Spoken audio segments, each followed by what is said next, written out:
अब मुझे बताओ, फोर लूप में सिंगल फोर लूप बनाना सीख लिया है। ओके। नेस्टेड फोर लूप बनाना सीख लिया है। Okay. Pattern using for loop सीख लिया है। Pattern using nested. ठीक है, रेंज सीख लिया। इटरेबल सीख लिया। ब्रेक सीख लिया। कंटिन्यू सीख लिया। पास सीख लिया। कॉम्प्रिहेंशन हमने लास्ट क्लास में खत्म किया है। List comprehension, set comprehension, frozen set comprehension और टपल कॉम्प्रिहेंशन, डिक्शनरी कॉम्प्रिहेंशन, ये सब सीखा है। ओके। आगे बढ़ते हैं। फिर उसके बाद वाइल लूप पे आते हैं। वाइल लूप में हमने सिंपल वाइल लूप बनाना सीखा है, सिंगल वाइल लूप। फिर उसके बाद नेस्टेड वाइल लूप। अच्छा, pattern using single while loop, pattern using nested while loop सीखा है। ओके। ब्रेक सीखा है। कंटिन्यू सीखा है। पास सीखा है। अच्छा। While loop concatenation sorry comprehension को सपोर्ट नहीं करता है, ये पता है, क्योंकि हमने कभी भी कॉम्प्रिहेंशन नहीं किया इससे। ठीक है। ओके, तो ये सारी बातें हमने सीख ली है। ठीक है। अच्छा, तो अभी तक जितनी भी चीजें हुई हैं वो हमारी लूप से रिलेटेड थी। हमारी तकरीबन इसमें 3 से 4 क्लासेस चली हैं, है ना। तो हमने 3 से 4 क्लासेस में अपना पूरा बेस्ट दिया है कि हम आपको बता सके, चीजों को सॉल्व कर सके, राइट। अच्छा, आगे बढ़ते हैं। अब जो है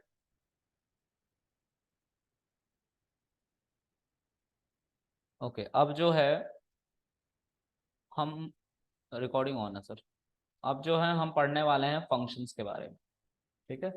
अब हम पढ़ने वाले हैं फंक्शन के बारे में। ठीक है, तो इसको बंद कर लेते हैं। एक नया फाइल हमें चाहिए होगा, इसको हम सेव करेंगे और इसका नाम दे देंगे फंक्शन। ठीक है, बस फंक्शन नाम हो गया। अच्छा, अब हम नोट्स में चलते हैं कि कैसे हमारा फंक्शन ही आ रहा है कि कुछ और आ रहा है। तो देखो, कॉम्प्रिहेंशन में हमने लूप के अंदर ये सारी बातें लिखी थी। इसके अलावा भी मैंने बहुत सारी चीज़ें लिखी हैं इस लूप नाम के फाइल के अंदर। तो मैं एक काम कर सकता हूँ कि इसको पूरे को कॉपी करके उसके अंदर ले जाके पेस्ट कर सकता हूँ। ठीक है, यहाँ पे। तो अगर हम ये कर सकते हैं तो यहाँ पे बहुत बड़ा एक कॉन्सेप्ट आ जाता है। जब मैंने सिलेबस लिखा था तो छोटा सा लिखा था, राइट, कि हम लूप पढ़ने जा रहे हैं। लेकिन अब देखो लूप कितना बड़ा दिख रहा है, दिख रहा है ना। तो कहने का मतलब ये है कि ये तो सिलेबस लिखा था मैंने, बस लिखा था। उसके अंदर जो जो चीजें आएंगी वो सब बताऊंगा। जो चीजें नहीं भी मेंशन है वो भी है, तो वो सारी चीजें हमारी मेंशन होगी। एक ट्री बना के मैंने इसके अंदर डाल दिया है कि आप लोग कल को पढ़ें तो आपको ये मिले और आपको हेल्प हो जाए कि कैसे कैसे हमने पढ़ा है। ठीक है। पूरे लूप को पहले 2 पार्ट में हमने तोड़ा था, फोर लूप में और वाइल लूप में। पहले फोर लूप के पूरे पार्ट को खत्म किया है, फिर वाइल लूप के पार्ट को खत्म किया है। ठीक है। होप सो आप प्रैक्टिस करेंगे। रिसोर्स मैंने प्रोवाइड कर दिया है, बाकी मैं फिर से एक बार प्रोवाइड करूंगा। ठीक है। अब हमारा है फंक्शन।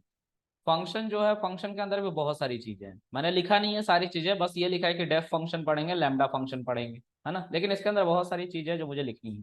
ठीक है। इसके अंदर डेकोरेटर भी है। ठीक है, डेकोरेटर भी पढ़ना है। ठीक है। फिर जनरेटर भी है, जो जनरेटर मैंने बोला जनरेटर भी पढ़ना है। ठीक है, जनरेटर भी पढ़ना है। अभी फंक्शन के अंदर बहुत सारी चीजें, आर्ग्यूमेंट है। 2 तरह के आर्ग्यूमेंट होते हैं, एक होता है कीवर्ड आर्ग्यूमेंट, दूसरा होता है पोजिशनल आर्ग्यूमेंट। ठीक है, तो 2 तरह के आर्ग्यूमेंट होते हैं। ठीक है। इसके अलावा भी और तरह के आर्ग्यूमेंट होते हैं, लेकिन उनका यूज नहीं, सबसे ज्यादा यूज इन्हीं दोनों का होता है। ठीक है, चलो। फिर उसके बाद लैम्डा फंक्शन, डेकोरेटर। तो हम एक काम करते हैं, इतने को कॉपी कर लेते हैं। ठीक है, हमने इतने को कॉपी कर लिया। अब सेव करो। सेव करने के बाद हमें यहाँ पे एक फाइल सिस्टम हमने अभी बनाया था जिसका नाम ही हमने दिया है फंक्शन, यहाँ पे इसको पेस्ट कर दो। हम फंक्शन के बारे में पढ़ने वाले हैं। ठीक है। अच्छा, तो हम इसको हेडिंग बना देते हैं और बाकी सबको मार्कडाउन में रख लेते हैं।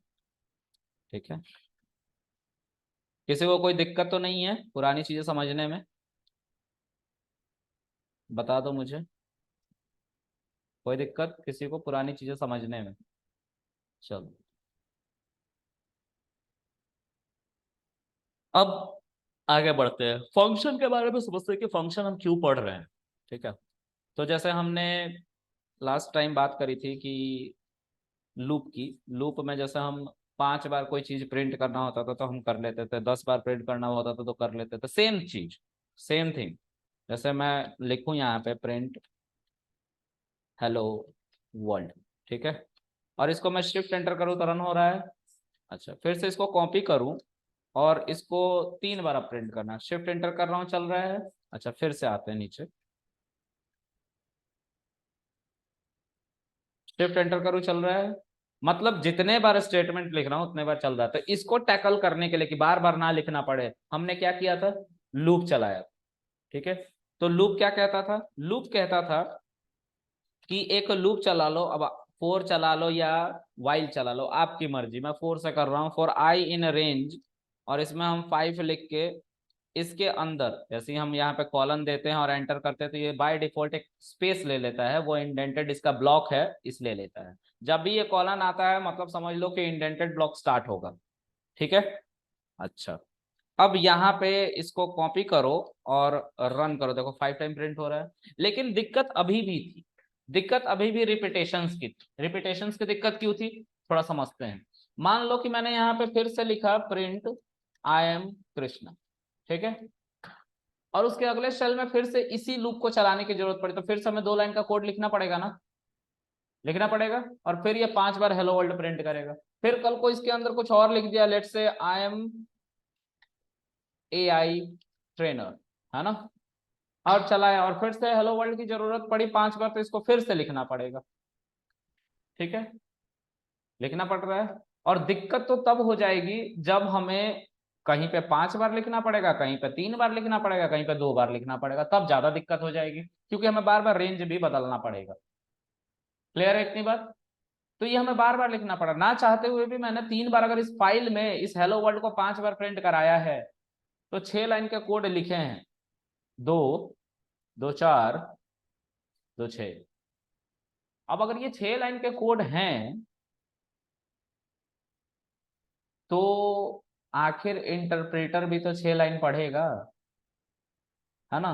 क्या कितना अच्छा होता ना कि अगर ये एक बार लिख लो, ये एक बार लिख लो, है ना, चलो लिखते हैं लास्ट में। कितना अच्छा होता कि ये एक बार लिख लो और एंटर कर दो, और इसके ऊपर एक कीवर्ड लिखो डेफ। डेफ कीवर्ड फंक्शन को बनाने का तरीका है, लिखा जाता है डेफ, फिर स्पेस, है ना, फिर इस फंक्शन का कुछ नाम दे दो। नाम दे दो मतलब कि ये जो कोड है ना 2 लाइन का जो 5 बार हेलो वर्ल्ड प्रिंट कर रहा है, इसका कुछ नाम दे दो। तो डेफ का नाम दे देता हूं हेलो, है ना। हेलो के अंदर मैं ये सब पैरेंथेसिस रखना मैंडेटरी है। और यहाँ पे भी देखो ये कॉलन आता है, अब कॉलन आएगा तो जाहिर सी बात है एंटर करूंगा तो इंडेंटेड ब्लॉक आएगा, है ना। अब इंडेंटेड ब्लॉक आएगा मतलब इसको अगर उठा के इसके अंदर रखना है तो हमें इसको क्या करना पड़ेगा, इंडेंट करना पड़ेगा। तो इसको भी इंडेंट करो। क्लियर है। जब ये काम तुम कर पा रहे हो और चलाओगे तो कुछ भी आउटपुट नहीं आ रहा। अब ये आउटपुट क्यों नहीं आ रहा सर, क्या हुआ कोड का फिर। मैंने बोला अब तुमने इसको एक नाम दे दिया है और वो नाम क्या है, हेलो। अब उस नाम को यूज करो अगर तुम्हें प्रिंट करना है 5 बार हेलो तो लेट से मुझे यहाँ इसी के नीचे हेलो को प्रिंट करना है तो मैं सिंपल हेलो पैरेंथेसिस 5 बार हेलो। अब देखो यहाँ पे भी तो तुम लिख रहे थे ना 5 बार, तो इसको कमेंट करो या हटा लो तुम्हारी मर्जी। यहाँ पे हेलो लिखो, वही 5 बार हेलो प्रिंट हो रहा है, हो रहा है नहीं हो रहा है।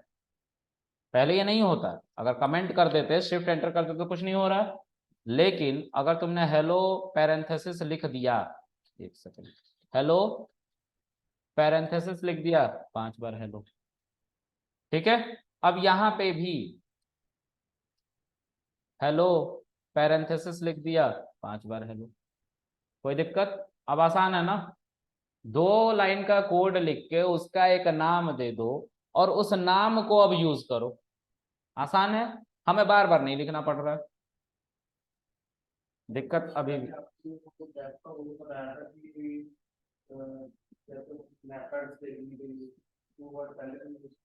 हाँ तो बाद में इसकी बात करेंगे मेथड की। मेथड ऑब्जेक्ट ओरिएंटेड में होता है, उसी नाम से डेफ से ही होता है।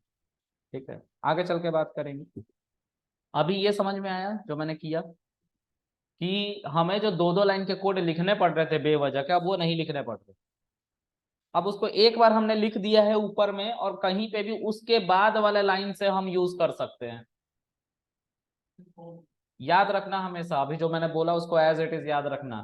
फंक्शन को मैंने ऊपर बनाया और उस लाइन के बाद वाले लाइन में हम सब लिख रहे हैं, उसको यूज कर रहे हैं, उससे पहले नहीं, बाद में।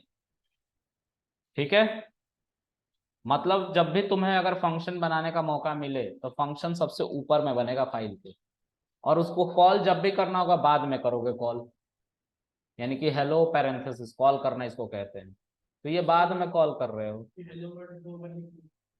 2 बार हेलो वर्ल्ड लिखना है तो उसके लिए बात करेंगे, अभी ये समझ में आ गया ना।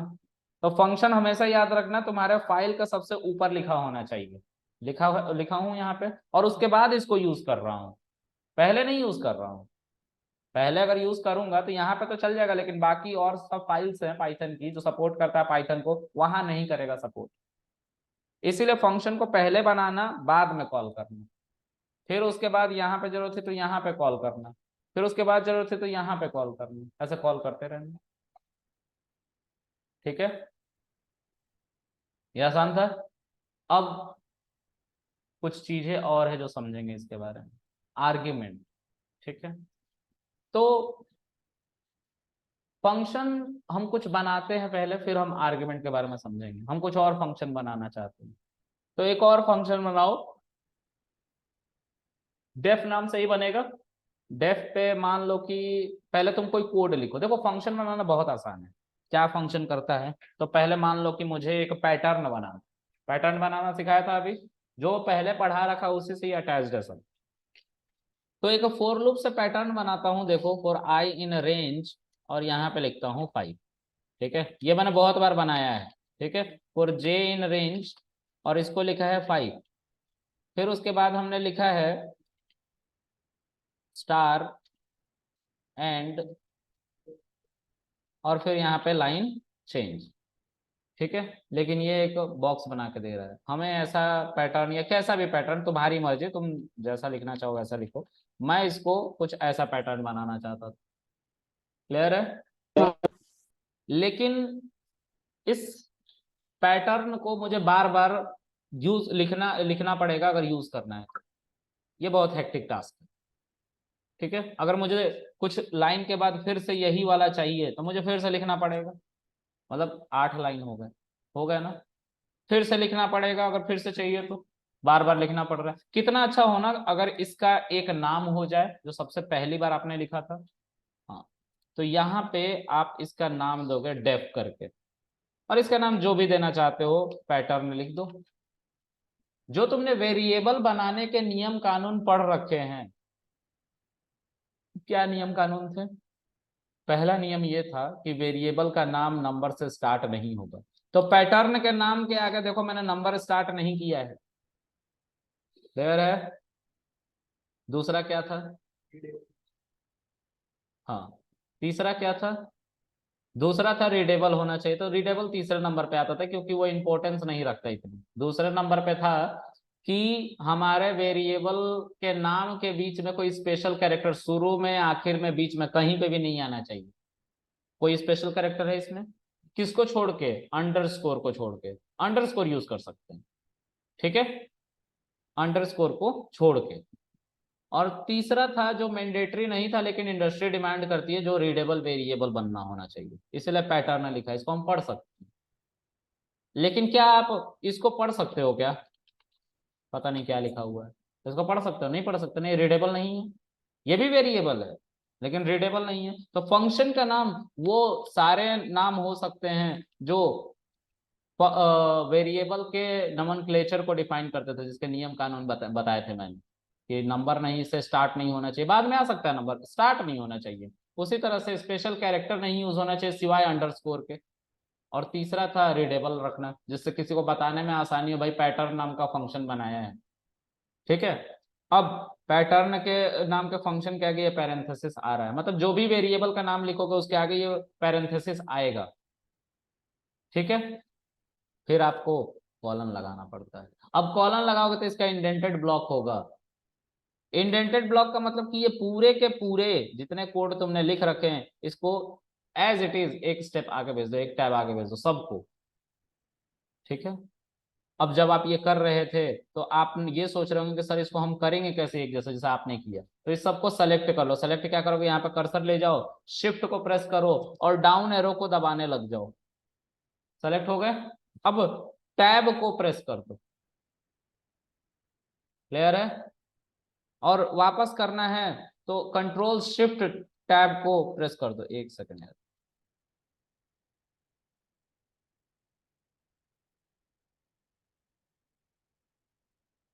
इसको कंट्रोल जेड को प्रेस कर दो, वापस हो जाएगा। ठीक है। अच्छा, अब इसको चलाओ। अब यहाँ पे भी तो तुमने यही चलाना है ना, पैटर्न ही तो चलाना है जो 5 ये स्टार प्रिंट करके दे दे। तो यहाँ पे अब इसको लिखने की जरूरत नहीं है। जब नहीं है तो तुम क्या लिखोगे, सिंपल पैटर्न। और देखो चल रहा है ना।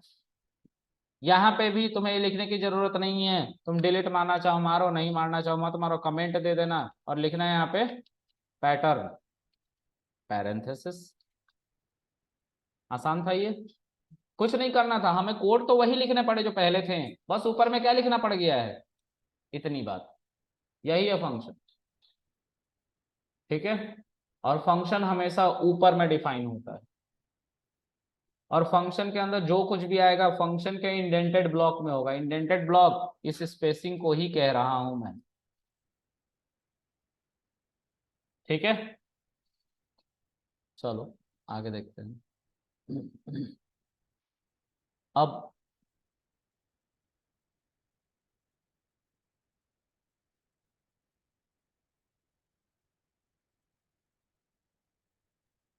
इस पैटर्न को हमने यूज कर लिया है, हम यहाँ पे लिख सकते हैं। पर प्रोग्रामिंग में कोई भी चीज बेवजह का नहीं होता। तो सर उसी तरह से पैरेंथेसिस भी बेवजह का नहीं है। पैरेंथेसिस का अगर यूज दिया गया है, लिखा गया है, तो उसका कुछ काम है ना। तो सर क्या काम है, सर वो जरूरी है क्या काम, मैंने बोला जरूरी नहीं है, इसीलिए तो पैरेंथेसिस के अंदर कुछ लिखा हुआ नहीं है। पैरेंथेसिस जरूरी है लेकिन उसके अंदर कुछ लिखा हो ये जरूरी नहीं है ना। लेकिन अगर लिखा हुआ है तो वो कैसा दिखेगा, एक हम फंक्शन बना कर दिखाते हैं। ठीक है। तो वही पैटर्न जो अभी आप लोगों ने देखा है, या फिर दूसरा एक सिंपल पैटर्न बना कर दिखाता हूँ। पैटर्न कह रहा हूँ, एक सिंपल फंक्शन बना कर दिखाता हूँ। तो एक बार मीटिंग आप लोग फिर से रिज्वाइन कर लो ऑनलाइन गाइस, है ना।